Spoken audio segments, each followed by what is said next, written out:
آنکھیں کی آنکھوں سے مشاہدہ کر رہے ہیں۔ ایک وقت آئے گا کہ جب تاریخ لوگ پڑھیں گے اور ان کی نگاہوں کے سامنے ایک نام جب آئے گا، کوئی ابو البلال تھا، کوئی امیر اہل سنت تھا، کوئی الیاس قادری تھا جس نے لاکھوں نہیں کروڑوں کی زندگی میں انقلاب پیدا کر دیا۔ سبحان اللہ۔ لوگ سوچیں گے کہ کاش ہم بھی اس وقت ہوتے اور ہم نے بھی ان کو دیکھا ہوتا، ان کی برکتیں حاصل کی ہوتی۔ وہ پڑھ کر برکتیں لوٹیں گے، ہم دیکھ کر برکتیں لوٹ رہے ہیں۔ آج جو بیان ہے، واقعی میں یہ بیان صحیح معنوں میں اگر پوچھا جائے تو رو رو کر اشکباری کرنے والا آج کا دن ہے۔ اللہ کی بارگاہ میں سجدہ شکر ادا کرنے والا آج کا یہ مقدس دن ہے۔ خوشی کے آنسو رو کر ہمیں جو ہے اس کا حق ادا کرنا چاہیے۔ بیانات اور اجتماعات میں آپ سنیں گے، مدنی چینل پر سنیں گے، میں کچھ پرانی یادیں جو امیر اہل سنت کی صحبت میں رہ کر مجھے یاد ہیں وہ میں آپ تک شیئر کرنا چاہتا ہوں۔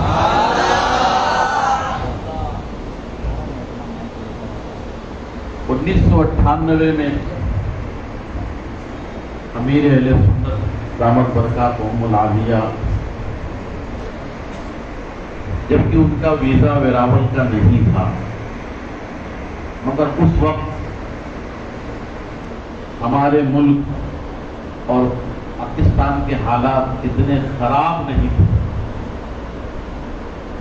تو امیر اہل سنت دامت برکاتہم العالیہ نے خواہش کا اظہار کیا کہ ویراول میں دعوت اسلامی کا کام بہت اچھا ہو رہا ہے، ہمیں وہاں جانا ہے۔ ویزا نہیں تھا، مگر ہمارے اسلامی بھائیوں نے کوشش کی اور الحمدللہ باپا کا ویزا لگا اور آپ ویراول تشریف لائے۔ ویراول میں بہت بڑا اجتماع ہوا، لیکن اس اجتماع کی ایک خصوصیت میں آپ کو بتاؤں، کیونکہ ایک تو امیر اہل سنت تشریف لا رہے ہیں، ہر طرف یہ آواز گھر گھر پہنچ گئی تھی کہ باپا ویراول آ رہے ہیں، کہاں کہاں سے لوگ چلے آ رہے تھے اجتماع میں۔ لیکن چونکہ عرف جو ہوتا ہے ہمارے ہندوستان میں، جلسے جلوس کے 12 بجے شروع ہوتے ہیں، لوگ اسی حساب سے اپنے گھروں سے نکلے تھے کہ دیر تک اجتماع ہوگا، کوئی بات نہیں، اجتماع میں شرکت کر لیں گے، امیر سنت کا بیان سن کر اس کی برکتیں حاصل کریں گے۔ لیکن آپ کو سن کر حیرت ہوگی، اتنا بڑا اجتماع، ہزاروں ہزار لوگ ابھی آ رہے تھے، راستے ہی میں تھے، مگر امیر اہل سنت نے جو وقت دیا تھا کہ اتنے بجے اجتماع ختم ہو جائے گا، اتنے ہی بجے اجتماع ختم ہوا، اور آپ کو سن کر حیرت ہوگی اتنا بڑا اجتماع ویراول کا 10 بجے ختم ہو گیا۔ 10 بجے ختم ہو گیا، جبکہ جلسے جلوس تو 11 بجے شروع ہوتے ہیں۔ اتنا بڑا اجتماع 10 بجے امیر سنت نے ختم فرما دیا۔ اب بعد میں آنے والے پوچھ رہے ہیں اجتماع کب شروع ہوگا، اجتماع کب شروع ہوگا، اجتماع شروع کیا ہوگا، اجتماع ختم ہوگا۔ اور لوگوں نے امیر علیہ سنت کا دیدار کیا، برکتیں لوٹی۔ الحمدللہ باپا کا جو قیام تھا وہ میری ہی نصیب میں تھا،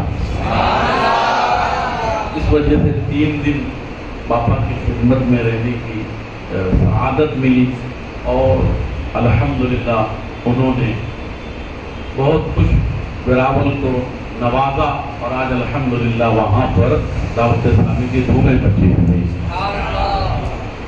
دیکھیے دین کی خدمت میں ایک اہم چیز ہے حکمت عملی. اللہ رب العزت نے قرآن پاک میں ارشاد فرمایا ہے ادع الی سبیل ربک بالحکمہ. حکمت سے اپنے رب کی طرف بلاؤ. دوسری چیز ہے والموعظۃ الحسنہ.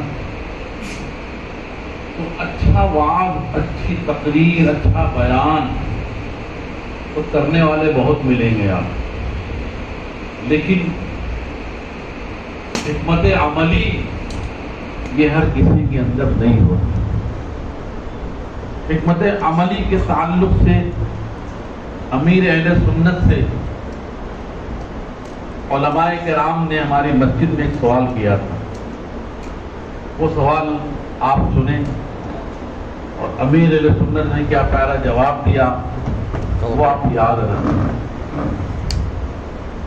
ایک مولانا صاحب نے سوال کیا تھا کہ امیر اہل سنت آپ رد کیوں نہیں کرتے؟ کیا سوال کیا تھا؟ آپ رد کیوں نہیں کرتے؟ آپ سے بھی کوئی کرتا ہوگا آپ کے شہر میں، آپ کے علاقے میں، دعوت اسلامی والے رد کیوں نہیں کرتے؟ یہی سوال خود ایک عالم صاحب نے ہماری مسجد میں امیر اہل سنت سے براہ راست کر دیا کہ آپ رد کیوں نہیں کرتے. تو امیر اہل سنت اس سوال کو سن کر پہلے مسکرائے تھے اور مسکرانے کے بعد آپ نے ارشاد فرمایا کہ ہم رد کیوں نہیں کرتے ہیں، اس کی وجہ ہم آپ کو بتائیں. پھر آپ نے فرمایا کہ ہم نے جو دعوت اسلامی کی شروعات کی، دعوت اسلامی کی جو ہم نے شروعات کی، تو ہماری ابتدا کا جو انداز تھا وہ یہ تھا کہ ہم نے اور ہمارے ساتھ جو ہمارے اس تحریک کے ہمراہ تھے ہمارے، ان لوگوں نے ایک طریقہ اختیار کیا تھا کہ جتنی بھی بد مذہبوں کی کتابیں ہیں، بد مذہب مولویوں کی جو کتابیں ہیں، ان کتابوں میں جو کفریہ عبارتیں ہیں، وہ عبارتیں ہم باقاعدہ گلیوں میں، چوک میں جا جا کر لوگوں کو جمع کر کر کے پڑھ کے سناتے تھے کہ دیکھو فلاں نے اپنی کتاب میں یہ گستاخی کی ہے، فلاں نے اپنی کتاب میں یہ گستاخی کی ہے، فلاں نے یہ کفریہ بات کہی ہے، فلاں نے یہ کفریہ عبارت لکھی ہے، اس لیے ان سے بچو، ان سے دور رہو. آپ فرماتے ہیں کہ ہمارا پہلا طریقہ یہی تھا کہ ہم بد مذہبوں کی کفریہ عبارتیں گلیوں میں جا جا کر لوگوں کو پڑھ کے سنا کر اور انہیں بد مذہبوں سے بچانے کی کوششیں کیا کرتے تھے. یہ تھا ہمارا آغاز. لیکن آپ فرماتے ہیں کہ یہ سلسلہ ہمارا جب ہم نے شروع کیا نا تو تھوڑے دن تو خوب بھیڑ ہوتی رہی، جہاں جائیں وہاں بھیڑ شروع، جہاں جائیں وہاں بھیڑ اکٹھا. لیکن جیسے جیسے وقت گزرتا گیا امیر اہل سنت فرماتے ہیں بھیڑ کم ہوتی گئی. اب جب بھیڑ کم ہوتی گئی تو ہم نے اس بھیڑ کے کم ہونے کی وجہ تلاش کی کہ آخر کیا بات، یہ بھیڑ اتنی پہلے ہوتی تھی، اب یہ بھیڑ کم کیوں ہونے لگی؟ تو آپ نے جب لوگوں میں جا جا کر اس کی وجہ معلوم کی تو لوگوں نے بتایا حضرت آپ جو کفریہ عبارتیں بد مذہبوں کی پڑھ کے سناتے اور بتاتے ہیں، یہ تو ہمارے مسجد کے امام صاحب بھی بتاتے ہیں، یہ تو ہم بہت برسوں سے بچپن سے سنتے چلے آ رہے ہیں، یہ تو بہت پرانی باتیں ہو گئی ہیں، اب ہم یہ باتیں کب تک سنیں؟ اب آپ ہم کو کچھ نئی چیز سنائیے، نئی چیز بتائیے، تب ہم آپ کے پاس آئیں گے، ورنہ آپ وہی روزانہ فلاں نے یوں کہا، فلاں نے یوں کہا، فلاں نے ایسا کہا، فلاں نے ایسا لکھا، تو ہم تو سنتے سنتے بوڑھے ہو گئے. اب آپ ہم کو کچھ نئی بات سنائیے. تو امیر سنت فرماتے ہیں کہ پھر ہم نے مشورہ کیا کہ یہ بات تو صحیح کہہ رہے ہیں، اب اگر ہم یہی بار بار ان کو سناتے رہیں گے، بھیا جب ہم سے دور ہو جائیں گے تو ہم ان تک مسلک اعلیٰ حضرت پہنچائیں گے کیسے؟ تو لوگوں نے غور کیا پھر کیا جائے، تو مشورہ یہ ہوا کہ اب حکمت عملی کے تحت ہمیں اپنی کتاب بدل دینی چاہیے۔ حکمت عملی کے تحت ہمیں اپنی اب کتابیں بدل دینی چاہیے۔ تو آپ فرماتے ہیں، مولانا صاحب کو آپ نے فرمایا کہ اب ہم نے ان بد مذہبوں کی کفریہ عبارت کو اب پڑھنے اور انہیں سنانے کے بجائے ہم نے مکاشفۃ القلوب کتاب کو نکالا اور ہم نے اس کا درس دینا شروع کیا۔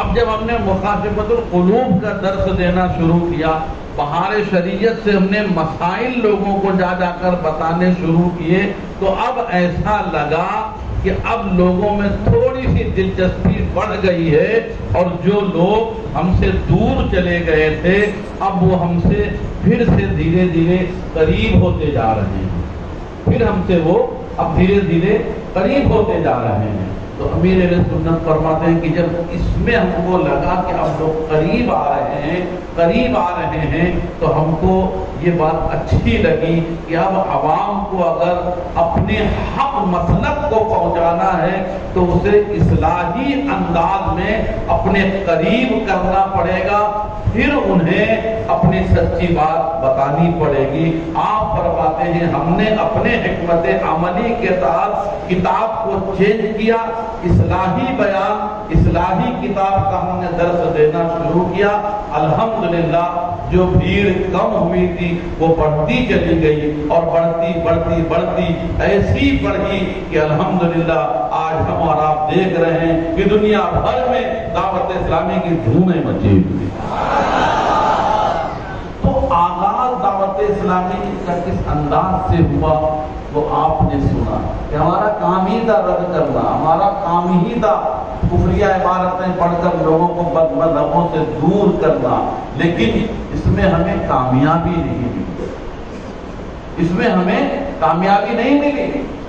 اس لیے ہم نے اپنا انداز بدلا تو کیا ہوا، اس سادے اور میٹھے انداز میں اور امیر اہل سنت کے اس سادے بیان میں الحمدللہ رضا کے فیضان کے دریا جاری ہیں۔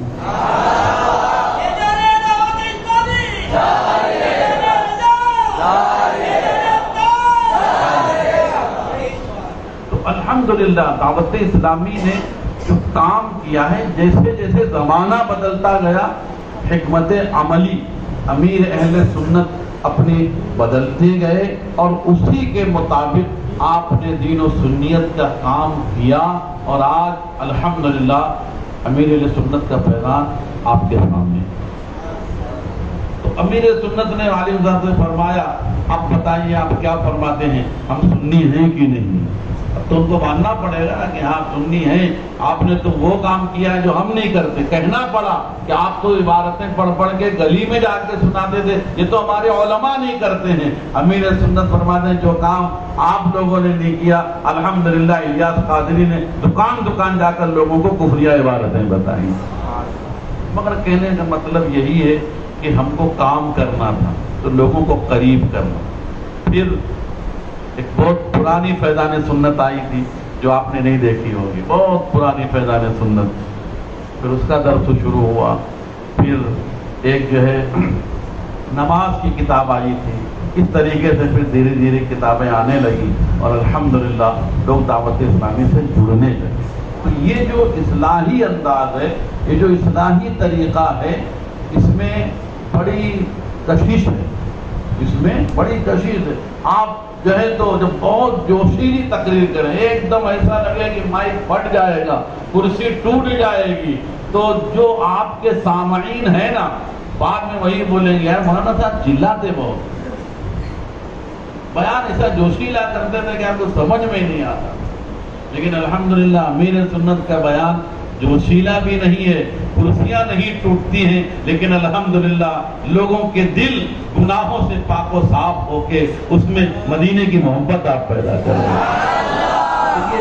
یہ سادہ سادہ انداز۔ بعض ہمارے طلباء اسلامی بھائی بھی بولتے ہیں ارے یار جوش میں تقریر کرنی چاہیے نا۔ بعض جو ہفتہ واری جو حفلہ ہوتا ہے اس میں بولتے ہیں ایسا ہونا چاہیے، ویسا ہونا چاہیے، ایسا ویسا نہیں ہونا چاہیے، ویسا ہی ہونا چاہیے جیسا ہمارا مرکز کہہ رہا ہے۔ الحمدللہ میرے سنت کی قرب کی برکتیں ملی، اور پھر آپ تشریف لے گئے۔ جب تشریف لے گئے اس وقت کا بھی ایک عجیب منظر تھا، آپ کی گاڑیوں کے آگے لوگ لیٹ گئے، پاپا نہیں چلے گا، نہیں جانے دیں گے، گاڑی آپ کی کار اور لوگ لیٹے ہوئے ہیں۔ ڈرائیور بولتا کیا کروں، کچھ مت، یہ جو کر رہے ہیں ان کو کرنے دو، ہم گاڑی میں بیٹھے ہوئے، پکڑ کے لوگوں کو اٹھایا جاتا تھا، یہاں اٹھاؤ، آگے وہاں گاڑی جا کے گاڑی کے نیچے لیٹ جاوے، کوئی ادھر لیٹ جاوے، یعنی گویا کہ لوگ عقیدت کا اظہار کر رہے تھے کہ امیر سنت یہیں رک جائیں، لیکن ان کو جانا تھا، آئے اور چلے گئے۔ لیکن جانے کے بعد امیر اہل سنت کے اخلاص کی اور للہیت کی ایک ایسی جیتی جاگتی مثال جو میرے ساتھ بھی، وہ میں آپ کو بتاؤں، آپ کا دل امیر سنت کی محبت سے بھر جائے۔ وہ کون سی مثال تھی کہ امیر سنت کے ساتھ اور بھی بہت سارے اسلامی بھائی آئے ہوئے تھے، آپ جب گئے تو آپ کے ساتھ بھیڑ تھی، عاشقان جو ہے تو صحابہ و اہل بیت آپ کے ساتھ تھے، لوگ آپ کو چھوڑنے گئے، لوگ آپ کو وداع کہنے گئے، اور پھر آپ یہاں سے انڈیا سے آپ اپنے ملک بھی چلے گئے، کوئی بات نہیں، جانا تھا، آپ تشریف لائے تھے۔ لیکن حیرت کی بات ہوئی، چند مہینوں کے بعد امیر اہل سنت نے ایک خط وہاں سے ہمارے اور ہمارے ایک دوست حافظ یوسف صاحب تھے، ان دونوں کے نام سے پاپا نے ایک خط بھیجا، اور اس خط میں آپ نے ہاتھ جوڑ کر معافی چاہی، اور اس میں یہ لکھا کہ میں دوستوں اور اپنے مریدوں اور احباب اور چاہنے والوں کی بھیڑ بھاڑ کی وجہ سے میں نکل گیا۔ میں جب اپنے وطن پہنچا تب مجھے یاد آیا کہ آپ نے وہاں سے ہم کو روانہ تو کیا، ٹکٹ آپ نے بنایا تھا، ہم آپ کو پیسے دینا بھول گئے ہیں، اس لیے یہ ہمارے پیسے ٹکٹ کے آپ قبول فرما لیجئے، اور تاخیر کی معافی اب آپ سے مانگتے ہیں۔ آپ غور فرمائیں گے پیارے اسلامی بھائی، جو امیر اہل سنت پاکستان چلے گئے، وہاں ان کو یاد آیا کہ احمد عباس نے ویراول کا ٹرین کا ٹکٹ ہم نے پیسے نہیں دیے ہیں، تو پاپا نے وہاں سے پیسے بھجوائے۔ یہ ان کا اخلاص تھا، یہ ان کی للہیت تھی کہ دین کے معاملے میں انہوں نے کسی سے ایک پیسہ ذاتی مدد نہیں لیا، وہ جہاں کہیں بھی جاتے تھے اپنے پیسوں سے جاتے تھے۔ ارے ایسا کون سا مرد قلندر ہوگا کہ جو دین کے لیے اپنے کو وقف کر دیا ہو اور اس نے دعوت اسلامی کا کھانا بھی نہ کھایا ہو؟ کون ایسا ہو سکتا ہے؟ یقیناً یہ امیر اہل سنت۔ باپا نے بہت کچھ ہمیں نصیحتیں کی اور بہت کچھ ہم کو ترغیب دلائی۔ امیر سنت کا قیام ایک جگہ آپ نے کہا مجھے ایک کمرے میں رکھا جائے، تو جس کمرے میں رکھا گیا نا امیر سنت کو، اس کمرے کو آپ دیکھیں نا تو بالکل ایسا لگے کہ قبر، بالکل قبر۔ یہاں تک کہ امیر سنت نے فرمایا کہ اس کمرے میں جس میں مجھے رات میں قیام کرنا ہے، ایک باریک سا سوراخ بھی مجھے نظر نہیں آنا چاہیے۔ باری دروازے جتنے بھی سوراخ تھے، جتنے بھی تھے، سارے کے سارے بند کر دیے گئے کہ دن میں بھی اس میں اگر جائیں تو آپ کو اپنا ہاتھ نہ دکھے، اتنا اندھیرا ہوا۔ اور اس اندھیرے کمرے میں امیر سنت آرام فرماتے تھے، یعنی وہ جہاں سو رہے ہیں، آرام فرما رہے ہیں، گویا کہ یہ سمجھیے کہ ان کو، ہم تو کہہ رہے حجرے میں سو رہے ہیں، مگر حقیقت میں وہ حجرہ ان کے لیے قبر ہے کہ دن میں بھی اندھیرا، سب بالکل اندھیرا کر دیا گیا، سارے دروازے سب بند کر دیے گئے، شیشے بھی بالکل اس میں کالا کپڑا ڈال دو تاکہ بالکل ہمارے حجرے میں اندھیرا ہی اندھیرا ہونا، تاکہ قبر یاد آئے۔ پیارے اسلامی بھائی، یہ ہیں امیر اہل سنت۔ لیکن پیارے اسلامی بھائیوں، ہم اور آپ امیر سنت کے، میں نے چند دن رہ کر سیکھا، آپ نے